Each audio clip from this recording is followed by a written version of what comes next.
We'll call this meeting to order. Roll call. Gladly.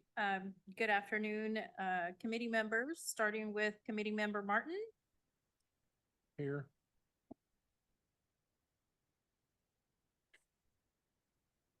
Present. Thank you. Committee Member Millibar, I will mark you down as present. Thank you. Oh, I said here. Here, yes, got you. Did you call Sarah? Committee Member Palmer. I am here and present. Excellent, thank you. Are there any public comments? President Millibar, there is not. I do believe that Director Martin is a chair of the Finance Committee. Oh, okay, Um, good. Doc, do we need to? Turn it over to him right now. Perfect. Yeah. And I'm going to go get a pen. Give me 2 seconds. Far be it for me to question the board president, but you are correct. Let's continue. We have item 3, public comment. Do we need to read the description of the public comment? All right. Members of the public may address the committee on matters that are within the committee's jurisdiction, but not on the agenda item at this time. Speakers are generally limited to 3 minutes each. However, the chair may further limit this time when reasonable based on the circumstances. Persons wishing to speak may do so remotely through the electronic meeting link by scanning the QR code above or by teleconference number when recognized by the chair. The DCA encourages public comments and requests that speakers present their remarks in a respectful manner within the established time limits and focus on issues which directly affect the DCA or are within its jurisdiction. Do we have any public comments? Committee Chair Martin, we do not. Very good, thank you. We can move on to item 4, approval of the minutes. Do we have any public comment on the minutes before we ask for board discussion? We do not. Do we have any questions, or comments from members of the committee? Or do we have a motion to approve the minutes? Motion to approve. Oh, was that Sarah? Yes. Yes. I'll do the second. All right. This is something we need to vote on, correct? Yes. Okay, so we have a motion and a section. I don't think we have any questions. I don't have any questions on the minutes. Please call the roll. Chair Martin, Yes. Committee Member Millibar, Yes. Committee Member Palmer. Yes. All right, meeting minutes approved. Thank you. Very good. We can move to item 5, really the meat of today's meeting, which is discussion item DCA fiscal year 25-26 budget overview and approach. Thank Mr. you. Bradford. Thank you, Committee Chair Martin. So we're going to begin the cycle as we have the past couple of years with first an overview. So that's the subject of today's presentation, and today's meeting is to highlight the budget development requirements and approach, remind everyone, including ourselves, of the overall DCA work breakdown structure. So this guides a lot about, guides how we develop our budgets, which sort of bins we put them into, and this is a real forward-looking concept so that as we're tracking finances into the future, we're accounting for the cost of different phases of the program. And then laying out the fiscal year 25-26 committee plan. So looking at the calendar for how we work our way through the next couple of meetings to arrive at hopefully an adopted budget at the June regular session board meeting. So next slide. Go ahead and keep going. So beginning with the budget development approach. So we've got the DCA Finance Committee, which was a new committee established in anticipation of last year's budget review process. This is a board of directors standing committee. It is a Brown Act body to provide the initial review and then recommendations to the board of directors regarding a number of items. First and foremost, the adoption of the annual DCA budget and any proposed modifications or amendments, preparation and review of the annual DCA financial audit, annual comprehensive financial reports, or other similar financial documents, and then other finance or financial related items as delegated by the board of directors or as requested by the executive director or treasurer. Next slide. So the budget development requirements, our fiscal year runs from July 1st to June 30th of each year. So June 30 is approaching. The DCA Board of Directors approval of the fiscal year budget is needed by the end of June. So we generally have set that for the June board meeting, which this year is scheduled for June 18th. We did move it one day forward to avoid Juneteenth.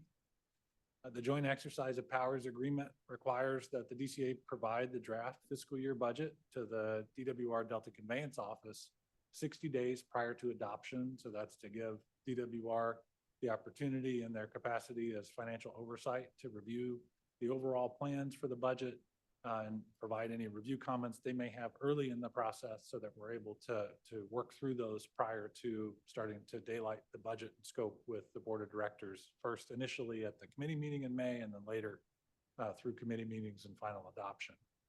The DCA executes vendor task orders on an annual basis. So we establish the overall budget based on scope and budget for each of the various tasks and vendors, and then issue that work in task orders. So although we get the budget approved here with the board, it's not actually executable until we issue that to our vendors in the form of task orders. These task orders are executed on an annual basis.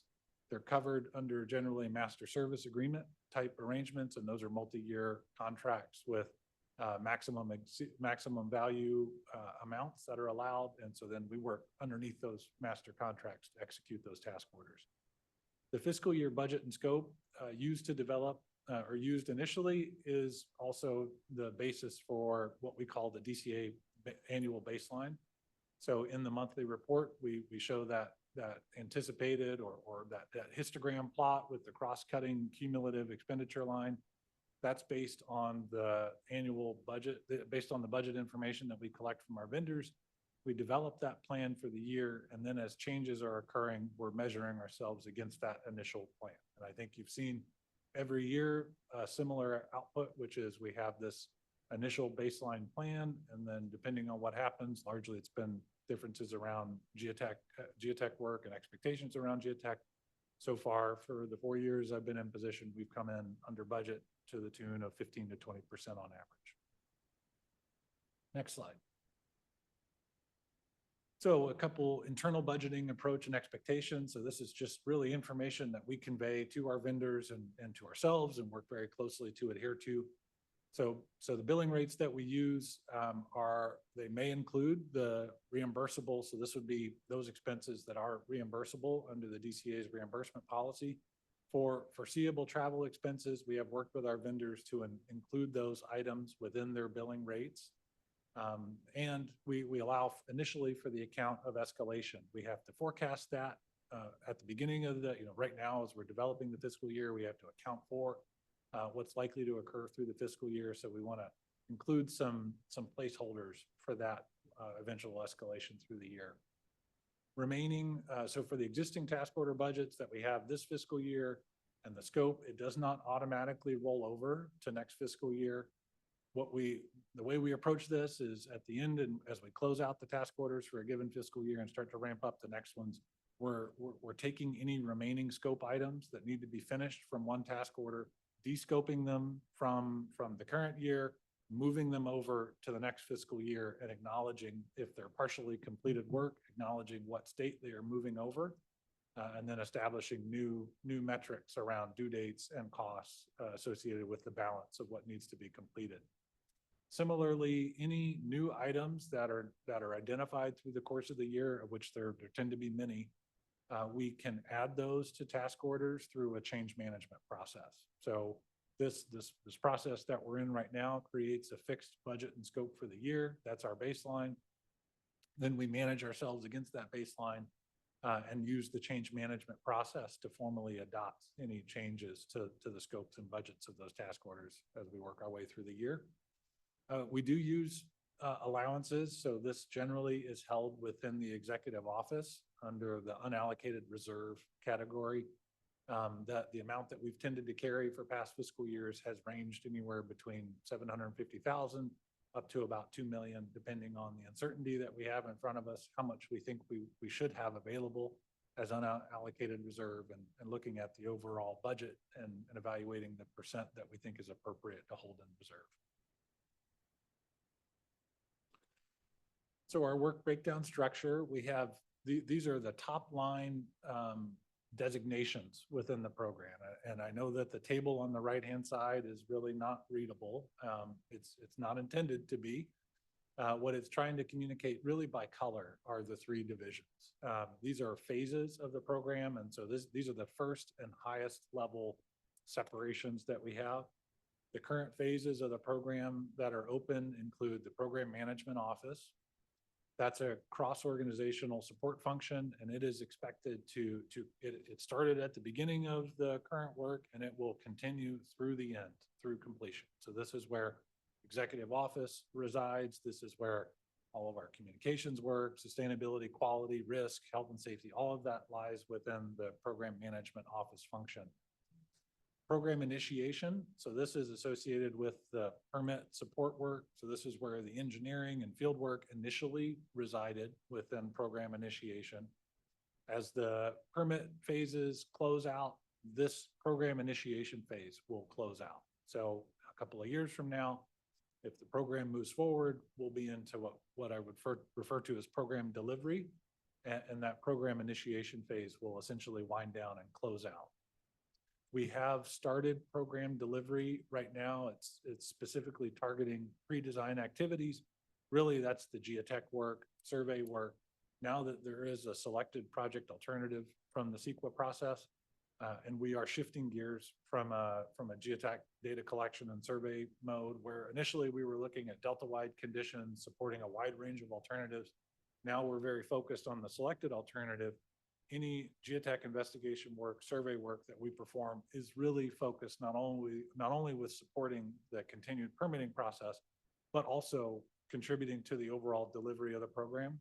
And we don't want to bury those costs or inflate the costs of permitting by confusing those and tucking them into program initiation. Ultimately, they're necessary for the delivery of the program, and we want to track those costs separately. So that's why we stood up the program delivery phase, I think probably a year or two ago, but have a very limited set of tasks that we've opened up associated with program delivery.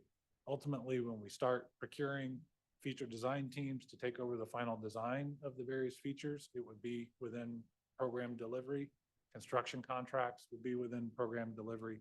The only phase that we have established that we don't have open is program closeout. So everything that happens between now or between completion of the permits and closeout is all going to be with program delivery or within the Program Management Office. I see, yes, Committee Chair Palmer. Yes, I had a question, and it was maybe, it seems a little silly, but nonetheless, some of our problem with having things go forward is how we define geotech. And as I'm looking at this, I'm seeing that geotech is under the program, office, management office. It's under initiation, and it's not in one of your parts, it was not under initiation, but now I see in this one, it is under initiation and then program delivery. And I'm wondering because is it that there's different types of geotech, and if maybe the confusion that we've been seeing in terms of, what people are perceiving as geotech might be due to the fact that we haven't really categorized the different types of geotech? So first I'll address the first part of the question, which is just how is it that it shows up in multiple phases and is it represented properly? So within the Program Management Office, we do have geotechnical management. And so that's where the long-term management of our geotechnical contractor will occur. So we did at the same time that we opened up the program delivery phase and included the geotech costs for data collection along the selected project, we simultaneously opened up the geotechnical management task within the Program Management Office for the management of those vendors and contractors. And that's how the overall program will function going forward, where we have engineering management. It will occur within the Program Management Office. where we have engineering, design, and delivery, it will be performed within program delivery. What you're seeing within program initiation, the geotech especially is a figment of the older phase when we were collecting delta-wide subsurface data to support evaluation of alternatives. We're no longer putting money into the PI fieldwork efforts, the PI geotech work. It's essentially completed, Chair Palmer, but we can't retire codes within the work breakdown structure. This is the financial system of record. And so although we're done with it, it will forever exist as a task. Okay.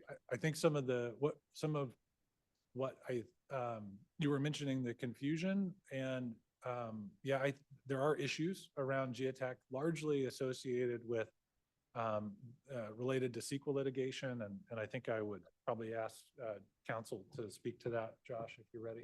Yeah, and Member Palmer, I mean, I appreciate you raising it. I don't, this has not been something, how the DCA is accounting for it on a financial basis has not been an issue that's been raised in the courts. That being said, I mean, I certainly appreciate where the question's coming from and agree that it's important that we're sort of accurately relaying where we are in the program and what the activities are for. And I appreciate the efforts that Graham and the team have done to make sure that's actually accurately captured. Okay, yeah, because I was just worried that as people are looking at the broader scope of our various different pieces of information, that if we don't categorize the geotech, then it becomes conflated and maybe conflated to the point of confusion in terms of what we're doing. And that's just what I was thinking through. I appreciate that. And as we go through the details, especially more so at the next committee meeting, when we're looking at where we are actually applying funds, where are we applying scope, you'll see that we are not applying or allocating any funds or scope to the program initiation phase geotech. That is Okay. a closed activity. Okay, I just didn't want outside eyes to be seeing things and getting confused by them. Yeah, I appreciate that. And those activities closed out with the completion of the EIR. Those fieldwork activities associated with the program initiation phase are now complete.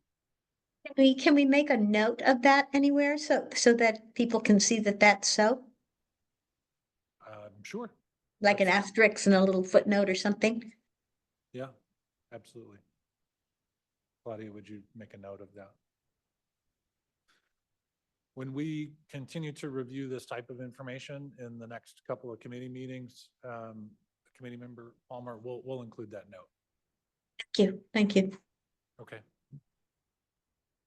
All right, can you advance this? I know you're multitasking. Yeah, and so I think we've been talking about the function of the program management office. These are the various tasks, what we call work breakdown structure level 2. So what you saw before was level 1, that's the PMO in general. Level 2 gets into these various tasks. So it's pretty clear what the activities are here. We not only include the assurances of the program, along with the administration, our community engagement, executive office, but this is where we start to include engineering management, geotech management, survey and mapping management, and eventually construction management, all within the program management office. Program initiation. So we were just talking about this. It's got 2 subcategories, program initiation engineering and program initiation fieldwork. So the engineering is still active because we're not yet fully developing the engineering for a project that's moving into implementation. So we're still allocating funds to the program initiation engineering function.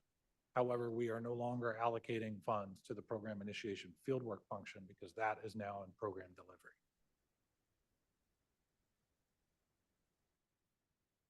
Okay.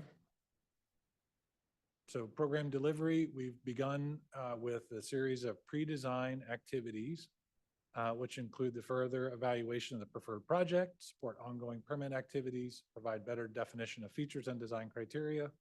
So this includes field investigations, geotech program, geotech work, field surveys, other exploratory work associated with better defining the selected project.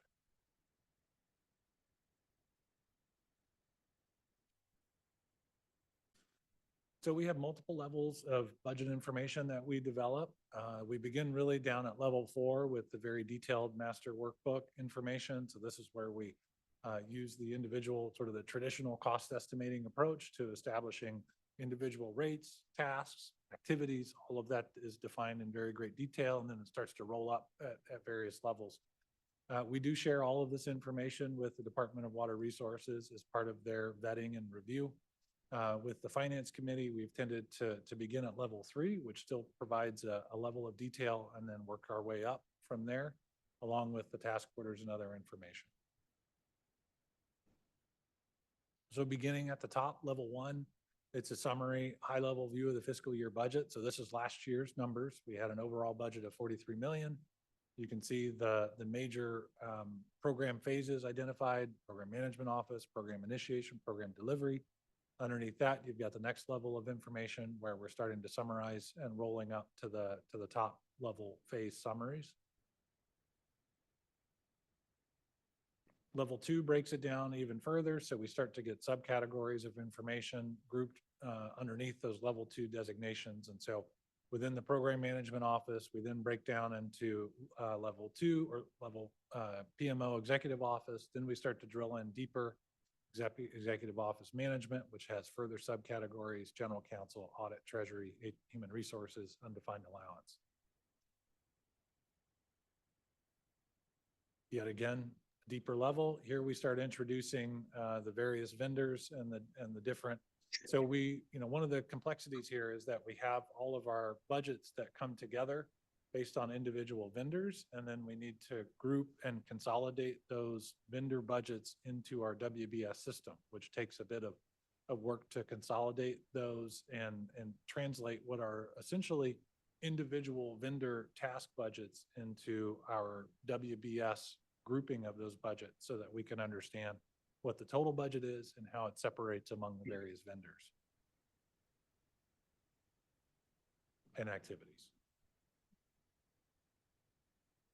So I'll go back, please go back one slide just to see if there's any questions about the hierarchy that is provided here, the level of detail.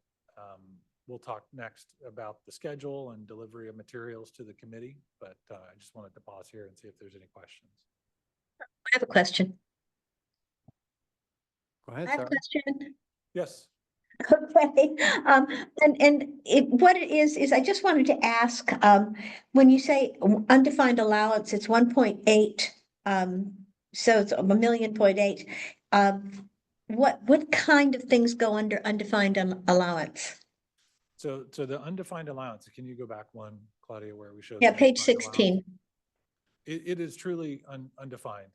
This is where we would identify a reserve amount of funds that could be available. It's essentially our contingency for the year.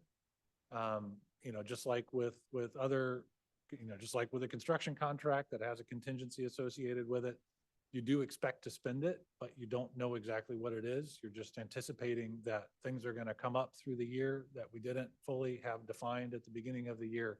And we want to have available to us an amount of authorized funds to make adjustments and changes. Basically, that could go in, like, say, if something in engineering or something like that came up and it was more expensive than we thought, then that would be kind of our fallback on that?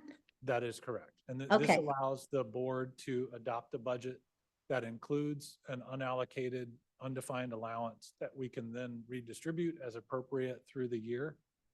This becomes a more and more important item as we start to transition the program into the delivery phase.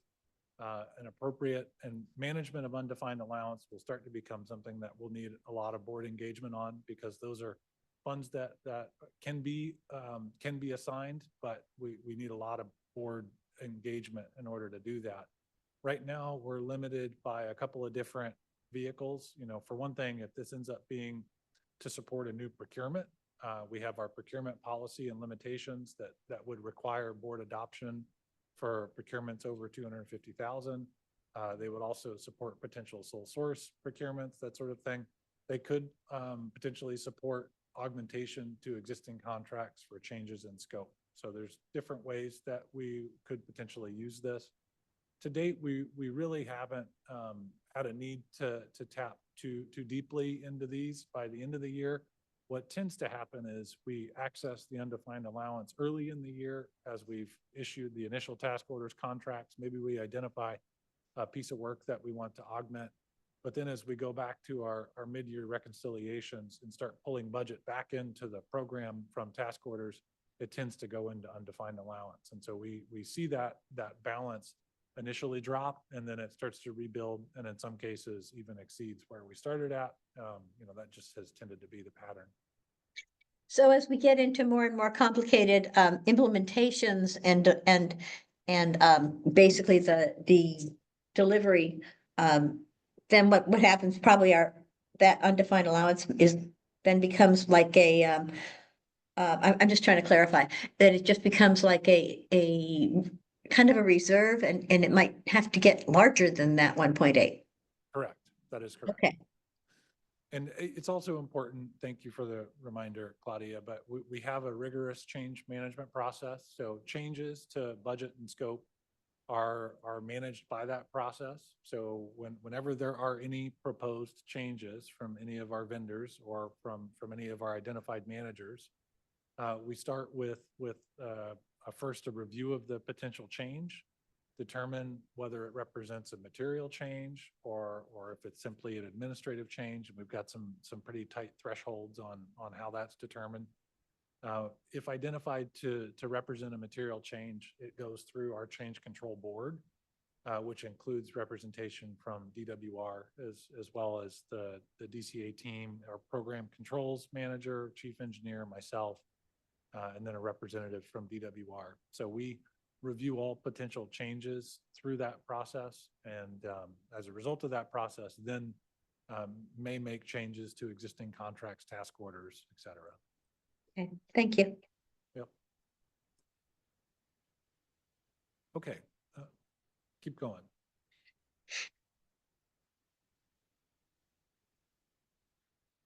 So our schedule, you see the red line and arrow indicating April 17th. We've got our first finance committee meeting with the budget development process overview. Next week, we will be delivering our draft budget and task orders to the Delta Conveyance Office for review. We'll work with them through next week to bring them up to speed on everything we've developed, some of the rationale, give them the time to review, provide any feedback, which we will resolve.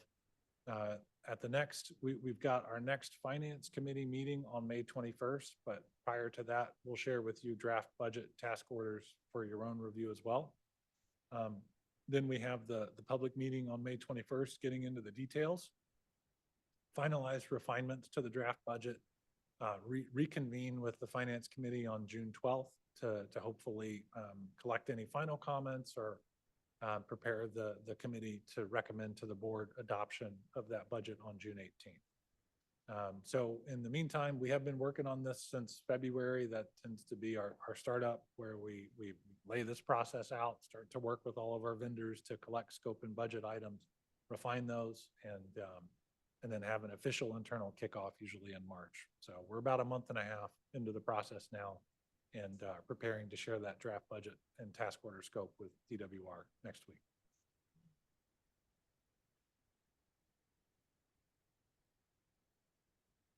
And that is it for the presentation. Any welcome questions?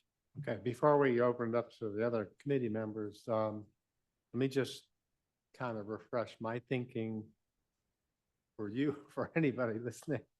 When I first was approached about the finance committee, my main concern about budget review in the past has been, we just need to see where the numbers come from. And so that's all about seeing the task order and seeing the proposals and seeing what has been, at least at a certain point, you will have reached agreement with your team on the numbers they're proposing. But I think the key to it is seeing the task order and seeing the scope of work that they're proposing on. So, and I believe that's what we ended up doing last year. And so my question is there any change to that approach for this year? It seems like it's pretty close to being what we did last year. Same approach, no change. Okay. We'll share those with you in advance of the next committee meeting. So Okay. you've got some time to, Yeah, and for I in- think, to I think it independently worked study. pretty well last time. Good. So with that, committee members have any questions or comments? I was gonna ask the same thing that you just did, so that was good.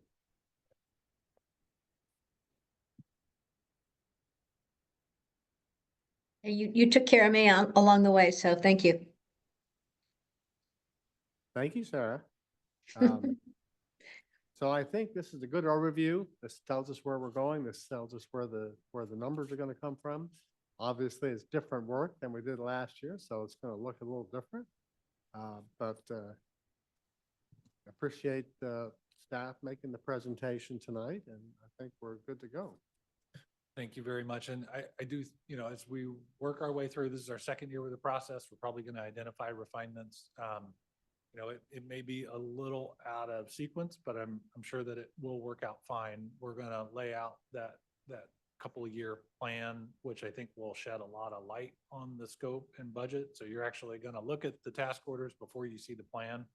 The plan is something that I would like to review with the board at the May board meeting. So that first week of review that the committee will have might be a little bit out of context, but hopefully once you see the overall plan, it'll connect up and synchronize. So one final point that I just reminded myself about, you made mention earlier today about allowances. And so you will make it clear in the information we get whether the numbers are coming from an allowance for a known unknown or whether they're based on a proposal for a task order. I will, in the phase that we're in now, the allowances are only in one place and they're within the executive office, and it will be Okay. very clear within the budget. Everything else issued in task orders is all based on a defined scope. Okay, excellent. Thank you. So I think that concludes item 5. Item 6, reports and announcements. Are there any verbal reports from the committee or from staff? None from me.